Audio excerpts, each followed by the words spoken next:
महाभारत की कथा भीष्म पितामह के बिना अधूरी है। महाभारत के योद्धाओं का वर्णन आता है तो भीष्म पितामह का नाम बहुत ही आदर के साथ लिया जाता है। भीष्म पितामह बंधन से बंधे थे जिसको उन्होंने अंतिम सांस तक निभाया, लेकिन भीष्म पितामह का स्नेह पांडवों के प्रति था। आइए उनके बारे में जानते हैं 12 खास बातें। ये बातें बहुत कम लोग ही जानते हैं। तो जय श्री कृष्ण दोस्तों, स्वागत है हमारे चैनल पर आपका एक बार फिर से। यदि अभी तक आपने चैनल को सब्सक्राइब नहीं किया है तो जल्दी से सब्सक्राइब कर लीजिए। आइए अब जानते हैं भीष्म पितामह के पहले रहस्य के बारे में। मित्रों, भीष्म पितामह के शरशैया पर लेटने की खबर फैलने पर कौरव की सेना में हाहाकार मच जाता है। दोनों दलों के सैनिक और सेनापति युद्ध करना छोड़कर भीष्म के पास एकत्र हो जाते हैं। दोनों दलों के राज्यों से भीष्म कहते हैं कि राजागणों, मेरा सर नीचे लटक रहा है, मुझे उपयुक्त तकिया चाहिए। उनके एक इशारे पर तमाम राजा और योद्धा तरह तरह के तकिए ले आते हैं, किंतु भीष्म उनमें से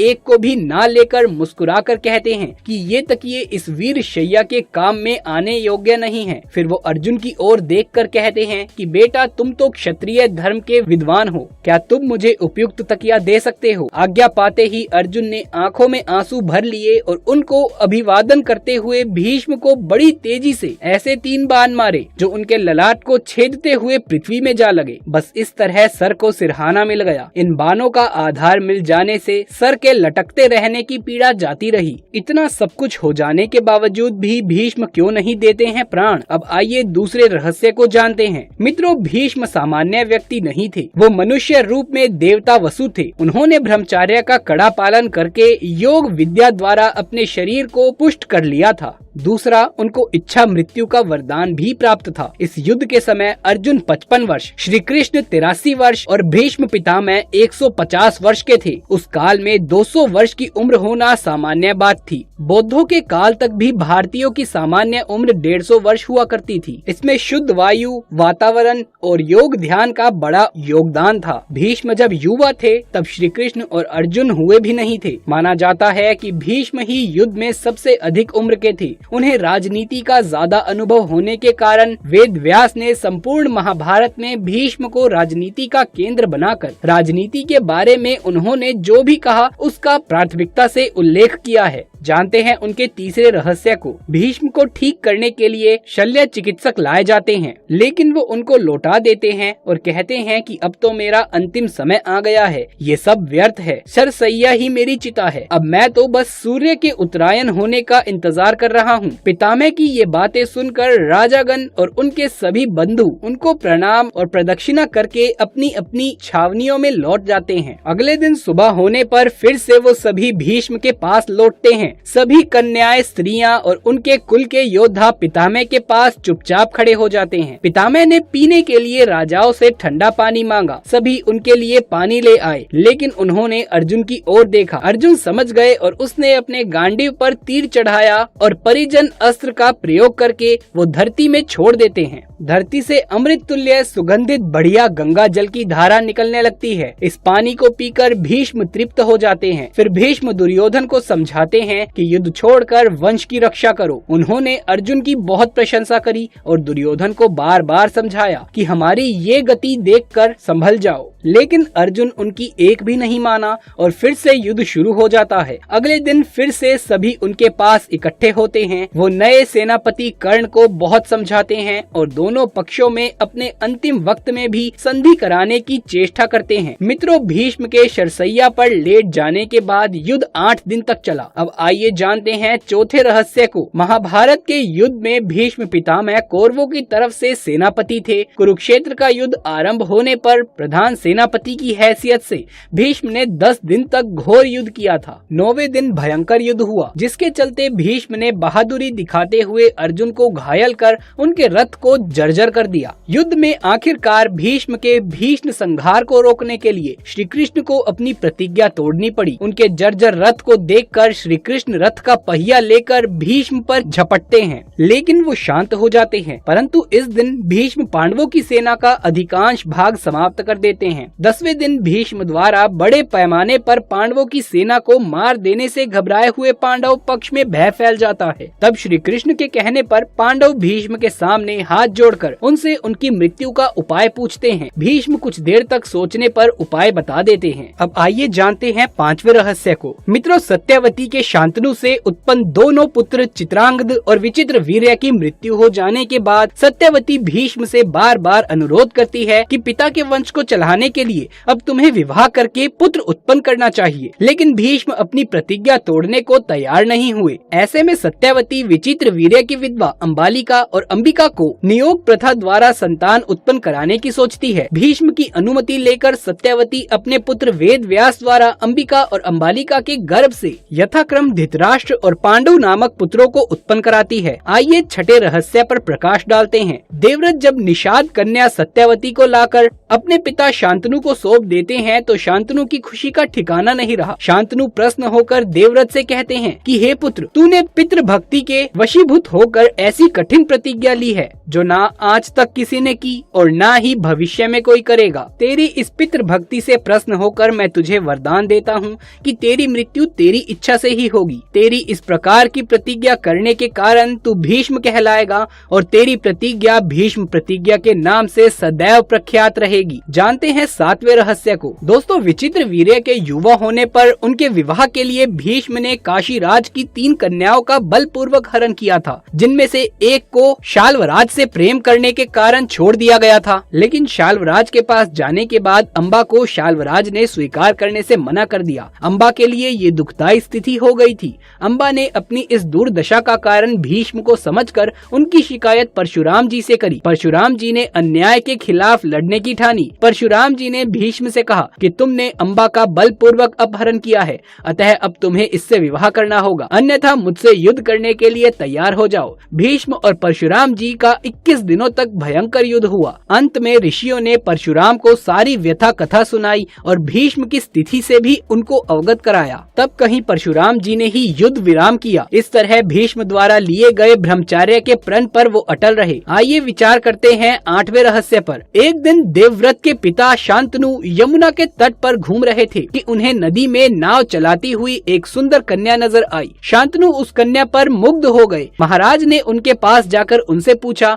कि हे देवी, तुम कौन हो? उसने कहा, महाराज, मेरा नाम सत्यवती है और मैं निषाद कन्या हूँ। महाराज उसके रूप यौवन पर रीझ कर उसके पिता के पास पहुँचे और सत्यवती के साथ अपने विवाह का प्रस्ताव किया। इस पर निषाद ने कहा, राजन, मुझे अपनी कन्या का विवाह आपके साथ करने में कोई आपत्ति नहीं है, किंतु मैं चाहता हूँ कि मेरी कन्या के गर्भ से उत्पन्न हुए पुत्र को ही आप अपने राज्य का उत्तराधिकारी बनाइए, तो ही ये विवाह संपन्न हो पाएगा। निषाद के इन वचनों को सुनकर महाराज शांतनु चुपचाप हस्तिनापुर लौट आए और मन ही मन इस दुख से घुटने लगे। सत्यवती के वियोग में महाराज व्याकुल रहने लगे और उनका शरीर भी दुर्बल होने लगा। महाराज की इस दशा को देखकर देवव्रत को चिंता हुई। जब उन्हें मंत्रियों द्वारा पिता की इस दशा का कारण पता चला तो वो निषाद के घर जा पहुँचे और उन्होंने निषाद से कहा, आप सहर्ष अपनी पुत्री सत्यवती का विवाह मेरे पिता शांतनु के साथ कर दें। मैं आपको वचन देता हूँ कि आपकी पुत्री के गर्भ से जो बालक जन्म लेगा वही राज्य का उत्तराधिकारी होगा। कालांतर में मेरी कोई संतान आपकी पुत्री के संतान का अधिकार छीन ना पाए, इस कारण मैं प्रतिज्ञा करता हूँ कि मैं आजीवन अविवाहित रहूंगा। उनकी इस प्रतिज्ञा को सुनकर निषाद ने हाथ जोड़कर कहा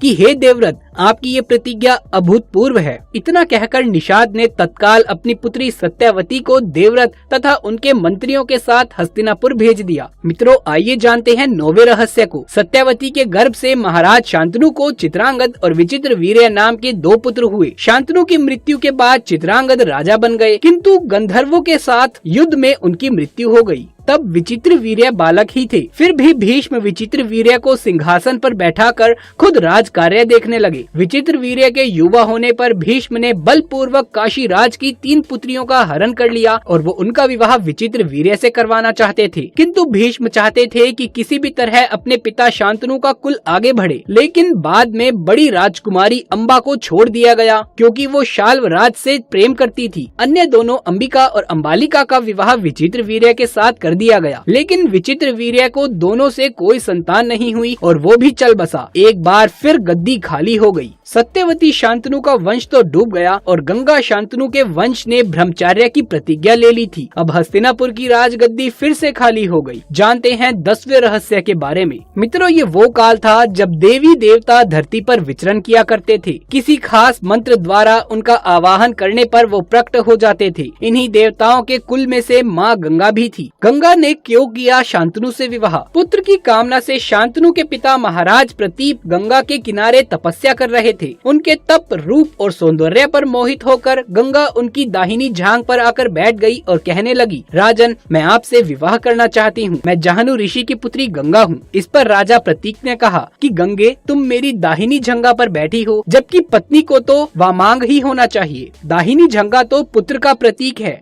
अतः मैं तुम्हें अपनी पुत्र वधू के रूप में स्वीकार कर सकता हूँ। ये सुनकर गंगा वहाँ से चली गई। जब महाराज प्रतीप को पुत्र की प्राप्ति हुई तो उन्होंने उसका नाम शांतनु रखा और इसी शांतनु से गंगा का विवाह हुआ। गंगा से उन्हें 8 पुत्र मिले, जिनमें से 7 को गंगा नदी में बहा दिया गया और 8वें पुत्र को पाला पोसा गया। उनके 8वें पुत्र का नाम देवव्रत था। ये देवव्रत ही आगे चलकर भीष्म कहलाए। 11वां रहस्य मित्रों, एक बार द्यू नामक वसु ने ऋषि वशिष्ठ की कामधेनु का हरण कर लिया। इससे ऋषि वशिष्ठ ने द्यू से कहा कि ऐसा काम तो मनुष्य करते हैं, इसीलिए तुम 8 वसु मनुष्य हो जाओगे। ये सुनकर वसुओं ने घबराकर ऋषि वशिष्ठ की प्रार्थना करी तो उन्होंने कहा कि अन्य वसु तो वर्ष का अंत होने पर मेरे श्राप से छुटकारा पा जाएंगे, लेकिन इस द्यू को अपनी करनी का फल भोगने के लिए 1 जन्म तक मनुष्य बनकर पीड़ा भोगनी होगी। ये सुनकर वसुओं ने गंगा जी के पास जाकर उन्हें वशिष्ठ जी के श्राप को विस्तार से बताया और ये प्रार्थना करी कि आप मृत्यु लोक में अवतार लेकर हमें गर्भ में धारण करें और जो ही हम जन्म ले हमें पानी में डुबो दें। इस तरह हम जल्दी से सभी मुक्त हो जाएंगे।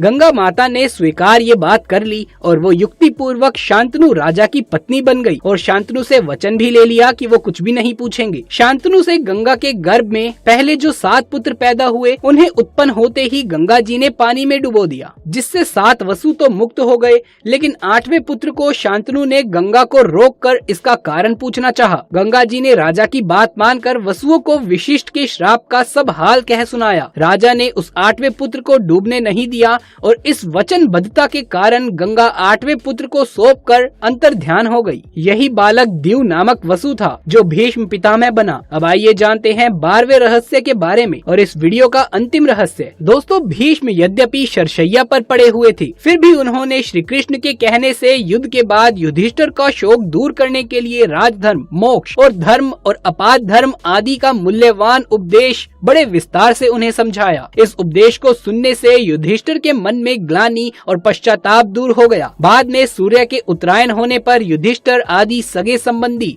पुरोहित और अन्य लोग भीष्म के पास पहुँचते हैं। उन सब से पितामह ने कहा कि इस शरशैया पर मुझे 58 दिन हो गए। मेरे भाग्य से मांग महीने का शुक्ल पक्ष आ गया। अब मैं शरीर त्यागना चाहता हूँ। इसके पश्चात उन्होंने सब लोगों से प्रेम पूर्वक विदा मांगकर शरीर त्याग दिया। युधिष्ठिर तथा पांडवों ने पितामह के शव को चंदन की चिता पर रखा तथा दाह संस्कार किया। तो दोस्तों, ये थी हमारी आज की वीडियो। यदि ये वीडियो अच्छा लगा हो तो इसे एक लाइक करके अपने दोस्तों और रिश्तेदारों में ज्यादा से ज्यादा शेयर कर दें। दोस्तों, कमेंट बॉक्स में जय श्री कृष्ण लिखना बिल्कुल भी ना भूलें। आगे भी ऐसे वीडियोस लगातार देखते रहने के लिए चैनल को सब्सक्राइब करके पास वाले बेल आइकन को भी दबा लीजिए। जल्द मुलाकात होगी आपसे किसी अगले वीडियो में। तब तक के लिए आप